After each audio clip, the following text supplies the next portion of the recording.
कभी कभी बॉलीवुड के चकाचौंध के पीछे छुपा होता है एक ऐसा अंधेरा सच जो दिल दहला देने वाला हो। करिश्मा कपूर के एक्स हस्बैंड संजय कपूर का पोलो खेलते वक्त इंग्लैंड में निधन हो गया और अब वो हमारे बीच नहीं रहे। परिवार काफी सदमे में है। सिर्फ और सिर्फ 53 साल के थे। उनकी एक बीवी भी थी जिनका नाम था, उन्होंने तीसरी शादी की थी, उनकी बीवी का नाम था प्रिया सचदेव और एक छोटा सा प्यारा सा बेबी भी था। करिश्मा के तो संजय कपूर एक्स हस्बैंड थे। तो चलिए अब बात करते हैं करिश्मा कपूर को लेकर और उनके एक्स हस्बैंड को लेकर।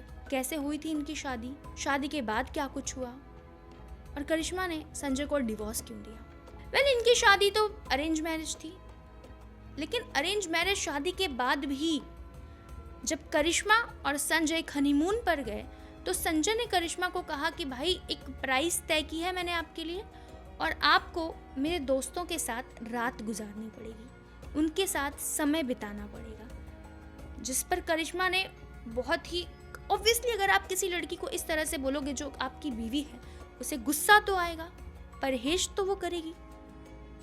जब करिश्मा ने ये सब कुछ करने से मना कर दिया तो आपको पता है संजय ने क्या किया। संजय ने उन्हें मारा, पीटा, उनके साथ मानसिक उत्पीड़न जैसा व्यवहार किया। एक महिला जो आपके साथ अरेंज मैरिज, आप उसके प्यार भी नहीं थे, आपके साथ अरेंज मैरिज करके आपके घर में आती है और आप उसके साथ इतनी बदसलूकी करते हैं, तो सोचिए उस औरत के दिल पर कितना ठेस पहुंचा होगा। फिर भी करिश्मा चुप रही और उस इंसान के साथ अपनी जिंदगी गुजारती रही। लेकिन हर चीज की एक हद होती है। एक और छोटी सी स्टोरी मैं आपको बताती हूँ करिश्मा कपूर को ही लेकर। करिश्मा कपूर प्रेग्नेंट थी और उनकी सास कुछ कपड़े उनको ला कर देती हैं और कहती हैं कि भाई ये कपड़े पहन लीजिए। करिश्मा कहती हैं कि मैं प्रेग्नेंट हूँ और ये कपड़े मेरे साइज के नहीं है, फिट नहीं आ रहे, माँ मैं कैसे पहनूं। तो संजय कपूर आपको पता है क्या कहते हैं, ये माँ सबके सामने ये सब चीज़ हुआ था। संजय कपूर कहते हैं अपने माता पिता और करिश्मा कपूर के सास ससुर के सामने कि माँ इसको एक थप्पड़ लगा दो। आप सोचिए वो महिला जो बॉलीवुड पर राज करती है, यानी कि करिश्मा कपूर जो बॉलीवुड की क्वीन कही जाती हैं, उनके साथ उनके ही घर में इस तरह की बदसलूकी हो रही है। फिर भी करिश्मा चुप रही। उनके 2 बच्चे हैं और ये सारे उत्पीड़न वो सहती रही। लेकिन हर बार एक सहने का एक लिमिट होता है, एक दरिया होता है। जब वो पार हम कर देते हैं तो सहा नहीं जाता। देखिए चाहे कोई भी लड़की हो, वो तब तक रिश्ता बचाती है जब तक उसे लगता है कि ये रिश्ता सुधर सकता है और बेहतर हो सकता है। लेकिन जब वो थक जाती है तो वो लॉ का सहारा लेती है, कानून का सहारा लेती है। करिश्मा कपूर भी अपने पेरेंट्स को ये सब बता सकती थी, लेकिन वो चुप रही इतने सालों तक, 15 सालों तक वो चुप रही।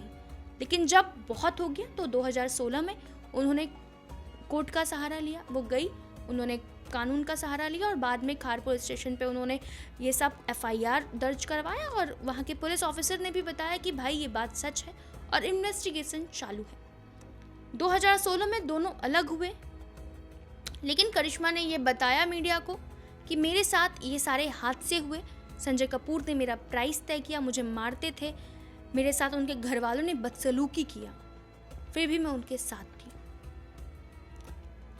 तो दोस्तों हमें ये पता चलता है इन सब चीज़ों से कि औरत हमेशा रिश्ता बचाने की कोशिश करती है, हमेशा सोचती है कि घर ना टूटे।